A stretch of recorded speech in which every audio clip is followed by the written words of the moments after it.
बाला साहब ठाकरे का नाम, बाला साहब ठाकरे का सम्मान, बाला साहब ठाकरे के ऊपर हमें ये कहना पड़ रहा था और सोचना पड़ रहा था, खुद से प्रश्न करना पड़ता था कि क्या मुख्यमंत्री उद्धव ठाकरे जी बाला साहब ठाकरे के औलाद है भी या नहीं।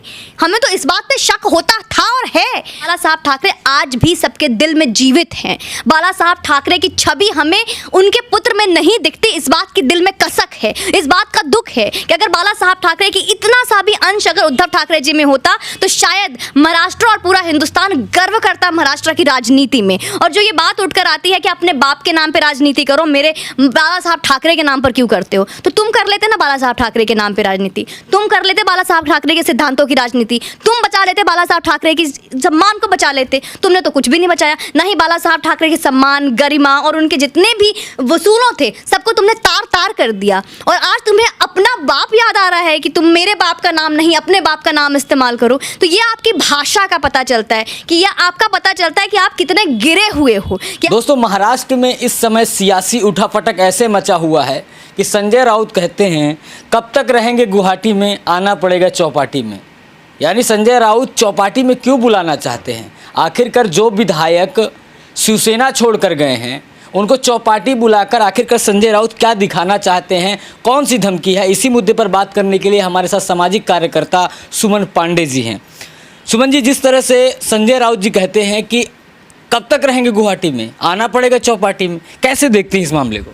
देखिए, आम बात है, वो शुरू से गुंडागर्दी, धमकी, और वो जब एक महिला को धमकी दे सकते हैं, आपको याद है ना उस वक्त का वक्त था जब कंगना रनौत को उन्होंने धमकी दिया था, कंगना रनौत को लुच्ची, लफंगी और पता नहीं कौन कौन सी गाली दे के बुला रहे थे।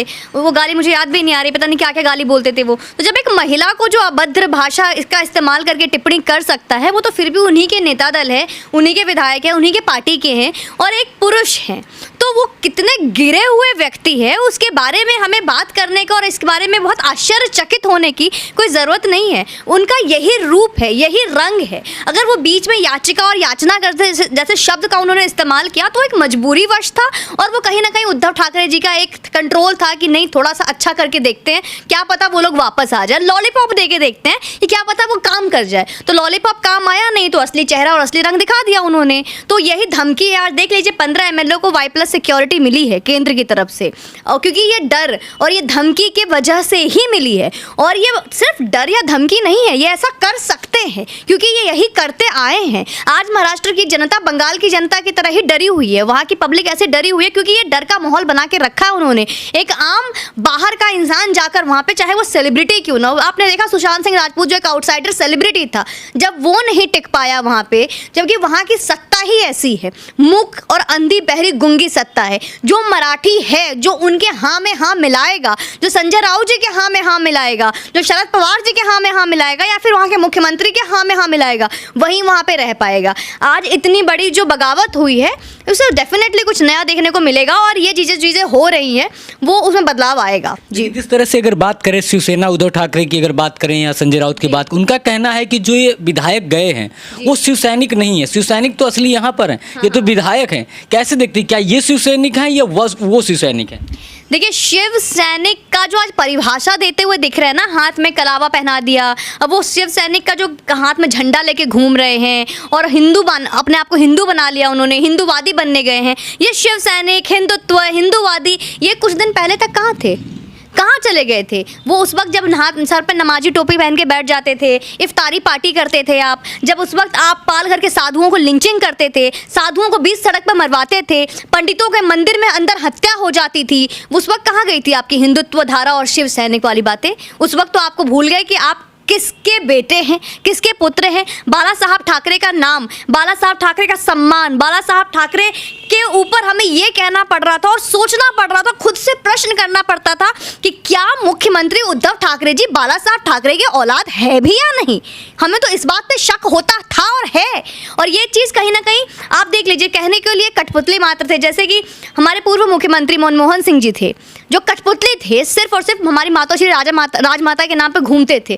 ठीक इसी तरीके से उद्धव ठाकरे जी का अपना कोई अस्तित्व नहीं है। वो सिर्फ शरद पवार जी के साथ उनकी मीटिंग होती थी, सारी मीटिंग उनकी होटल में हो जाती थी, थी पवार साहब के साथ, तो उनके इशारे पे चल रहे थे, इस हिसाब से उनकी पार्टी चली गई। आज ये दिन आ गया है कि उनको अपना संगठन बचाना मुश्किल हो रहा है। अब पार्टी की बात नहीं हो रही है, राजनीति की बात नहीं हो रही है, अब इसकी भी बात नहीं हो रही कि मैं मुख्यमंत्री पद पे रहूंगा या नहीं होऊंगा। अब इस बात पे डर है कि क्या शिवसेना रहेगा या नहीं रहेगा, मैं शिव सैनिक का सदस्य रहूंगा या नहीं रहूंगा। तो ये जो एक सिर्फ बातें हो रही है ना, वो दूसरों का एक गिदर भभकी है, वो खुद एक डरे हुए हैं, बहुत सहमे हुए हैं। इतनी बहुमत बन चुकी है कि उनको पता है कि अब मेरा कोई वजूद नहीं है, कभी भी हिल सकता है। और इतना ही नहीं, वहाँ की जो आम पब्लिक है वो भी हर अलग अलग जगह पे पोस्टर लगाकर ये कह रही है कि हम एकनाथ शिंदे साहब के साथ है, आप आगे बढ़ो, हम आपके साथ है। पुलिस चौराहे पे, गली गली पे, हर जगह पे पोस्टर लगा हुआ है एकनाथ शिंदे साहब का, ना कि वहाँ के मुख्यमंत्री का। तो डेफिनेटली ये डर धमकी सिर्फ इसलिए है ताकि वो डर जाए, लेकिन कोई डरने वाला नहीं है, क्योंकि अब सबके सब भगवा हो चुके हैं और उन्होंने डिसाइड कर लिया है कि अब हिंदुत्व के रास्ते पे चलेंगे, क्योंकि उनको पता है कि पब्लिक, भारत के हिंदू जाग चुके हैं। और ये बदलाव इसीलिए वो कर रहे हैं क्योंकि उन्हें पता है कि समर्थन उनको अब हिंदू से मिलने वाला है, हिंदू एकता से मिलने वाला है। हिंदुत्व के विचारधारा पे जो चलेगा वही अब यहाँ पे रहेगा, नहीं तो अब चाहे कितने भी रंग बदल लो। आप इसका एग्जाम्पल देख लीजिए ना, आपने योगी सरकार में आपने देखा उत्तर प्रदेश चुनाव में कितने रंग बदले अखिलेश बाबू ने, क्या हुआ, कुछ भी काम चला नहीं चला। क्योंकि ये सारे जितनी भी भाव भूमिका है, जो बिरयानी के तेजपत्ते की तरह मुसलमानों को इस्तेमाल करते हैं, वो मुस्लिम भी अब उनके साथ नहीं है। वो मुसलमानों को भी पता है कि मेरा सही बचाव कहाँ पर है, बीजेपी के साथ है, शिव सैनिक के साथ है, लेकिन तब जब शिव सैनिक एक सही राह पे चले तो। जी सुमन जी, आपको एक बात याद होगी कि जब कंगना रनौत का घर तोड़ा गया था तो एक बात निकल के आई थी, कंगना रनौत ने कहा था कि आज मेरा घर टूटा है, कल तेरा उद्धव घमंड टूटेगा। तो क्या समझे कि कंगना रनौत की बात सही हो गई? देखिए, ऐसे कई कंगनाएं हैं, वो कंगना एक सेलिब्रिटी है जिनकी बात सामने आ रही है। न जाने कितनों का घर टूटा है बीएमसी का गलत इस्तेमाल करके। ये हमेशा से बोलते हैं ना, लोकतंत्र की हत्या, या फिर जितनी भी सेंट्रल एजेंसीज है उसका गलत इस्तेमाल करती है केंद्र सरकार। लेकिन ये जितना गलत इस्तेमाल इसने किया है बीएमसी का गलत इस्तेमाल करके कभी किसी का घर तोड़ दिया, कभी किसी के साथ गलत काम कर दिया। लेकिन आप इनका खुद देखो, घमंड इनका डेफिनेटली टूटा है। कंगना की बातें आज वापस में वीडियो वायरल इसलिए हो रहा है क्योंकि वो चीज़ें देखने को मिल रही है। आज इनका जो खुद का आवाज़, जैसे सीएम आवास वर्षा पे जहाँ पे रहते थे वहाँ से ये बेदखल हो गए हैं, वो अब जाके मातोश्री में रह रहे हैं अपने परिवार के साथ। तो डेफिनेटली आज इनका खुद का जो आवाज़ था वो भी अब इनके साथ नहीं रहा, इनका घमंड भी नहीं रहा। जिस अहंकार में ये चलते थे वो भी अहंकार टूट गया। और ये अहंकार इनका एक तो पार्टी का लालच था, दूसरा इनका पुत्र मोह था। तो मैं हमेशा कहती हूँ, आज भी कहूँगी, जितनी भी पार्टी है हिंदुस्तान की जो परिवारवादी रही है, इतिहास गवाह है परिवारवादी पार्टी अब यहाँ पे राजनीति में नहीं रहेगी, क्योंकि परिवारवादी से परिवार तक ही सोचती है। और जो हमारे देश का सोचेगा, देश के लोकतंत्र का सोचेगा, देश की जनता का सोचेगा, जनता भी अब उसका ही सोचेगी। चाहे वो हमारी कांग्रेस की राजमाता सोनिया गांधी जी जो अपने पुत्र के मुंह में पूरा पार्टी खो चुकी हैं, अब उनका कोई वजूद नहीं है। बहुत जल्द कांग्रेस मुक्त भारत होने ही वाला है, जो यहाँ पे अघाड़ी सरकार जो तिकड़ी में था वहाँ से भी हाथ गंवाने वाली हैं।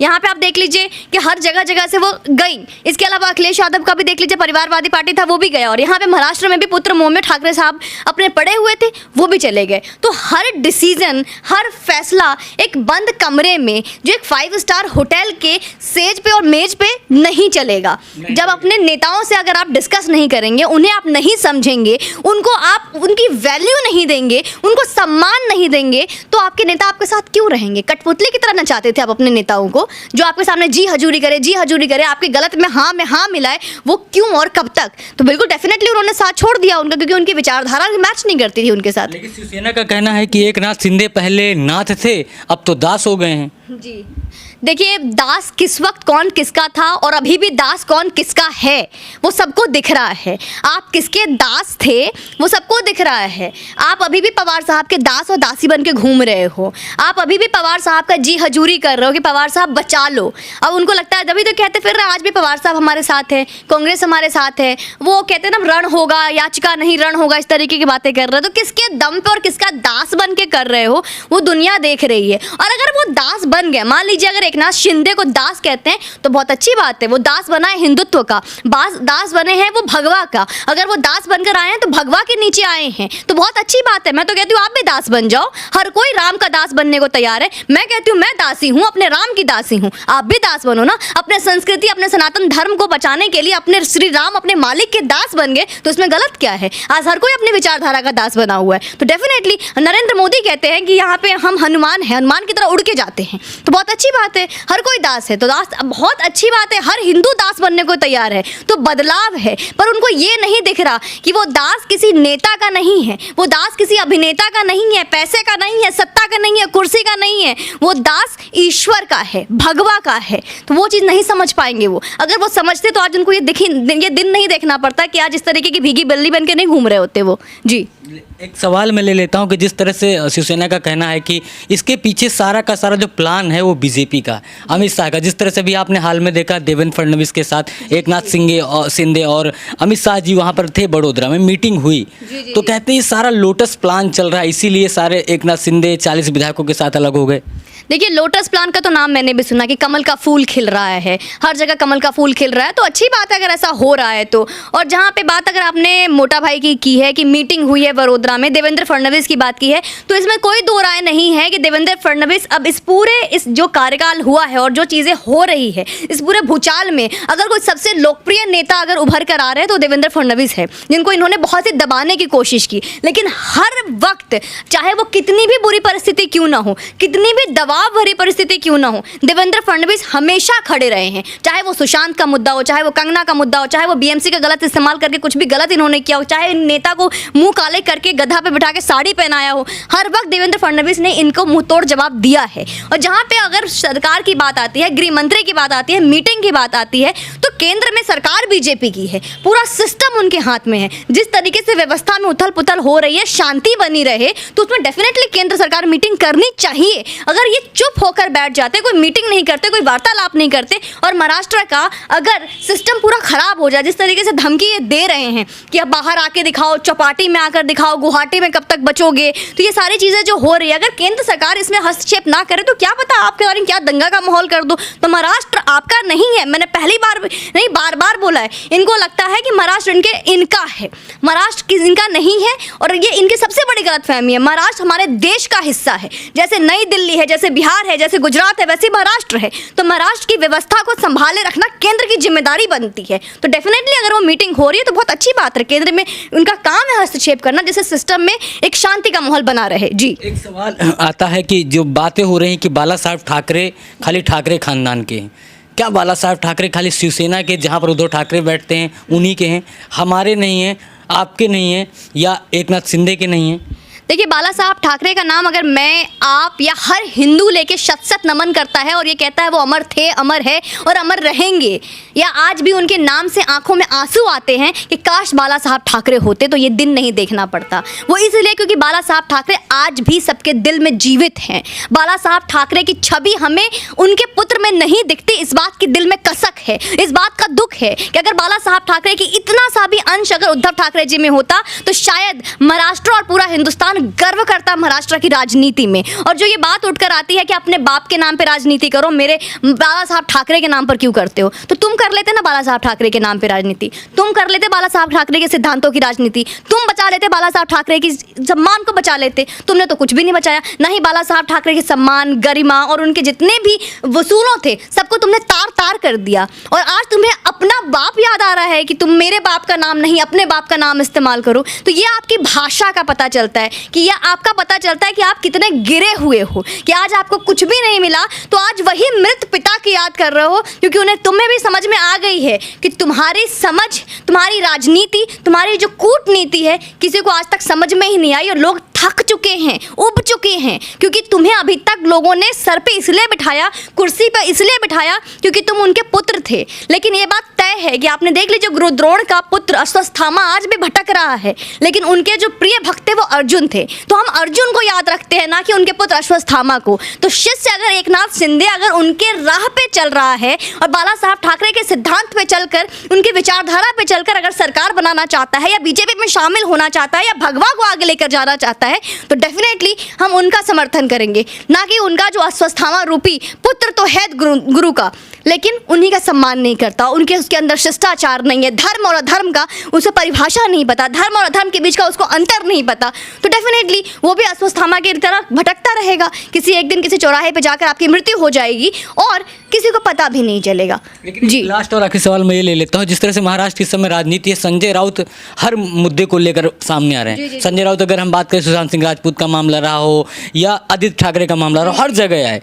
अगर संजय राउत को हम समझे कि उद्धव ठाकरे से ऊपर हैं क्या? जी जी, देखिए संजय राउत जहाँ जहाँ भी संजय रहा ना वो पार्टी डूबा है। चाहे वो संजय हमारे देख लीजिए, आप कौरवों में भी एक संजय थे जो अंध राजा को राह दिखाते थे, कौरवों का विनाश हुआ था। एक संजय आपके आम आदमी पार्टी में भी थे, वो भी लेकर डूब गए। एक संजय आपके यहाँ के भी है, महाराष्ट्र में भी है, वो भी लेकर डूब जाएंगे। ये संजय जहाँ जहाँ जिस पार्टी में रहा ना उस पार्टी का लुटिया डूबा है। लेकिन संजय राउत जो उछल रहे हैं उनको लग रहा है कि वैसे भी मेरा राजा तो वैसे भी गूंगा बह रहा है, मेरा राजा को समझ तो है नहीं, मूर्ख है, हमने कुर्सी पे बिठा दिया, जैसे कि कुर्सी बिठा के ढकेल रहे हैं उसको कि जैसा हम बोल रहे हैं, जैसा पवार साहब बोल रहे हैं, जैसे राजमाता बोल रही है फॉलो करते जो सरकार चल जाएगी। तो ठीक उसी तरीके से धमकी दे रहे हैं। इनको लगता है कि पहले इनकी बातों को 4 लोगों ने समझ लिया, आप समझ लेंगे, वो वक्त गया। आप देख लीजिए, ये सिर्फ और सिर्फ उद्धव ठाकरे जी का पतन नहीं है, इस पूरे कहानी में, इस पूरे कार्यकाल में, ये जो जून का महीना है और ये जो आपके जो इलेक्शन आने भी वाले हैं, 2022 का राज्यसभा चुनाव भी वहाँ पे होने वाला है, बहुत बड़ा बदलाव आएगा। ये संजय राउत हो या पवार साहब हो, चौहान साहब हो, और जो ठाकरे साहब के जो ये उद्धव ठाकरे साहब या उनके पुत्र जो बेचारे एक सपना में देखते थे, इनका भी सपना उसी तरह हो जाएगा जिस तरीके से राहुल गांधी हैं, चाहे वो अखिलेश यादव हो, चाहे अब ये हो, इनका भी नंबर लगने वाला है। ये इनका स्वप्न में बहुत ज़्यादा जल्दी दफन होने वाला है, दमन होने वाला है इनका। एक नया शुरू होने वाली नई पीढ़ी, हो सकता है वो शिंदे से शुरुआत हो और एक नया महाराष्ट्र हमें देखने को मिलेगा। और ये महाराष्ट्र डेफिनेटली एक अच्छा, स्वच्छ, पवित्र और एक वसूलों पे चलेगा, जो संविधान से चलेगा, ना कि एक मनमानी से चलेगी। हिटलरगिरी नहीं चलेगा वहाँ पे, एक कानून व्यवस्था फिर से संयम होगी वहाँ पे। जी, मैं आपका ओपिनियन जानना चाहता हूँ। जिस तरह से अगर हम बात करें, कह रहे हैं कि नई पार्टी बनेगी, शिंदे साहब नई पार्टी बनाएंगे, क्या लगता है बीजेपी के साथ गठबंधन होगा क्या? शिंदे साहब कुछ और उनके माइंड में चल रहा है, जहाँ तक आप खबरें देख रही हैं, एनालाइज कर पा रही हैं, तो क्या आपकी समझ में आ रहा है? देखिए राजवीर, अगर मैं अपनी एनालिसिस की बात करूं तो मैं यही कहूंगी कि मुझे लगता है कि अगर वो बीजेपी के साथ गठबंधन करे तो, या वो शिव सैनिक बनकर शिवसेना को आगे लेकर जाए तो, दोनों में कोई अंतर नहीं आएगा। क्योंकि दोनों का जो ओपिनियन है, दोनों का जो थॉट प्रोसेस है, दोनों का जो विचारधारा है वो हिंदुत्व है। दोनों का जो एक विचारधारा है वो यही है कि बाला साहब ठाकरे के साथ हम चले। बाला साहब ठाकरे ने जो रास्ता दिखाया है, जो राह दिखाया है, उस राह पर चले। बाला साहब ठाकरे महाराष्ट्र के जनमानुस के लिए भगवान हैं, तो उन्होंने जो एक वसूल बनाया है उनके वसूलों के खिलाफ ना जाए। तो बीजेपी के भी मैं जानती हूँ और इतना मैं देखती हूँ कि वो भी इन्हीं राहों पर चलते हैं और बाला साहब का सम्मान करते हैं। खुद माननीय प्रधानमंत्री उनको सम्मान करते हैं और एकनाथ शिंदे भी बाला साहब ठाकरे को मानते हैं और वहाँ के जनमानुस भी यही कह रहे हैं कि हमें बाला साहब ठाकरे का की तरह ही एकनाथ शिंदे को देखने को मिल रहा है और उनकी छवि उसमें दिख रही है। तो क्या गलत है अगर वो खुद की पार्टी बनाए या बीजेपी में आए? कम से कम इनसे छुटकारा मिलना भी जरूरी है। कहते हैं ना, जो दो तो बाद में देख लेंगे, वो घर की चीजें बाद में देख लेंगे, लेकिन जो बाहर की जो गंदगी पहले वो तो साफ हो, वर्षों की गंदगी है वो पहले साफ होना बहुत जरूरी है, जिससे कम से कम वहाँ के लोगों को राहत मिले, एक अच्छा कानून मिले, एक डर भय का जो माहौल है वो माहौल से मुक्त हो सके।